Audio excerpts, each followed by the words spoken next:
എല്ലാവർക്കും പുതിയൊരു വീഡിയോയിലേക്ക് സ്വാഗതം. ഇന്ന് നമ്മൾ സംസാരിക്കാൻ പോകുന്നത് ഒരുപക്ഷെ നമ്മളിൽ പലരും ദിവസവും നേരിടുന്ന ഒരു കാര്യത്തെക്കുറിച്ചാണ്. അതായത് ഹേറ്റേഴ്സ്.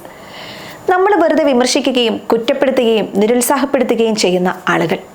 ജീവിതത്തിൽ എന്ത് നല്ല കാര്യം ചെയ്യുമ്പോഴും ഈ ആളുകൾ എവിടെ നിന്നെങ്കിലും പ്രത്യക്ഷപ്പെടും. ഒരു സോഷ്യൽ മീഡിയ പോസ്റ്റിന് താഴെ, ഒരു പ്രസംഗത്തിന് ശേഷം, അല്ലെങ്കിൽ ഒരു പുതിയ സംരംഭം തുടങ്ങുമ്പോൾ ഇത്തരം ആളുകൾ നമ്മുടെ പിന്നാലെ എത്തും. എന്തിനാണ് ഇങ്ങനെയുള്ള ആളുകൾ? അവരെ എങ്ങനെയാണ് നമ്മൾ കൈകാര്യം ചെയ്യേണ്ടത്? നമ്മൾ ആദ്യം മനസ്സിലാക്കേണ്ടത് ആരാണ് ഈ ഹേറ്റേഴ്സ് എന്നതാണ്. നിങ്ങളൊരു കാര്യം ശ്രദ്ധിച്ചിട്ടുണ്ടോ? ഒരുപാട് നേട്ടങ്ങൾ ഉണ്ടാക്കിയ തിരക്കുള്ള ആളുകൾ മറ്റുള്ളവരെ വിമർശിക്കാൻ സമയം കിട്ടാറില്ല. കാരണം അവർക്ക് അവരുടെ ലക്ഷ്യങ്ങളിൽ ശ്രദ്ധ കേന്ദ്രീകരിച്ച് മുന്നോട്ട് പോയിക്കൊണ്ടിരിക്കുകയാണ്.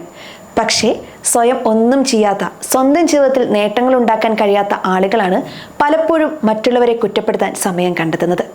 അവരുടെ ഉള്ളിലെ നിരാശയും അസൂയയും പുറത്തേക്ക് വരുന്നതാണ് ഈ വിമർശനങ്ങൾ. അതുകൊണ്ട് ഒരാൾ നിങ്ങളെ വിമർശിക്കുമ്പോൾ നിങ്ങൾക്ക് അവരെ വെറുതെ വിടാൻ സാധിക്കണം. കാരണം ഇത് നിങ്ങളുടെ പ്രശ്നമല്ല, അവരുടെ പ്രശ്നമാണ്. ഇനി ഹേറ്റേഴ്സിനെ എങ്ങനെയാണ് നമ്മൾ നേരിടേണ്ടത് നോക്കാം. ഒന്നാമത്തെ കാര്യം, അവഗണിക്കാനുള്ള ശക്തി പരിശീലിക്കുക എന്നതാണ്. ഹേറ്റേഴ്സിന്റെ പ്രധാന ലക്ഷ്യം നിങ്ങളുടെ ശ്രദ്ധ പിടിച്ചു പറ്റുക എന്നതാണ്. അവർ നിങ്ങളുടെ പ്രതികരണം പ്രതീക്ഷിക്കുന്നുണ്ട്. അതുകൊണ്ട് ഏറ്റവും മികച്ച മറുപടി അവരെ പൂർണ്ണമായി അവഗണിക്കുക എന്നതാണ്.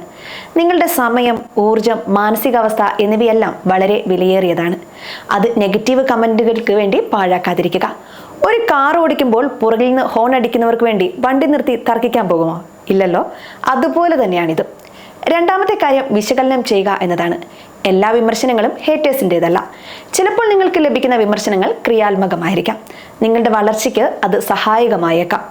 അതുകൊണ്ട് ഒരു വിമർശനം കാണുമ്പോൾ അത് സ്വയം വിലയിരുത്തുക. അതിൽ എന്തെങ്കിലും സത്യമുണ്ടോ? അത് നിങ്ങളുടെ പ്രകടനത്തെ മെച്ചപ്പെടുത്താൻ സഹായിക്കുമോ?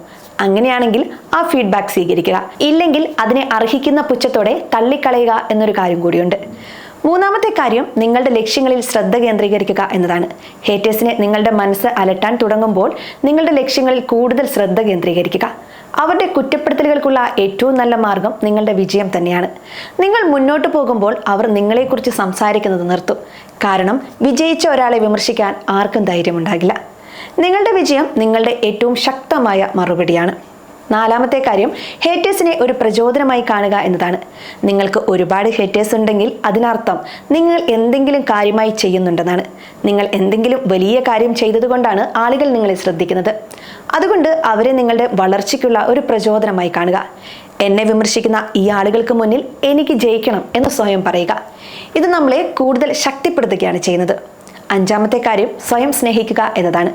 ഹേറ്റേഴ്സിന്റെ വാക്കുകൾ നിങ്ങളുടെ ആത്മവിശ്വാസം തകർക്കാൻ അനുവദിക്കരുത്.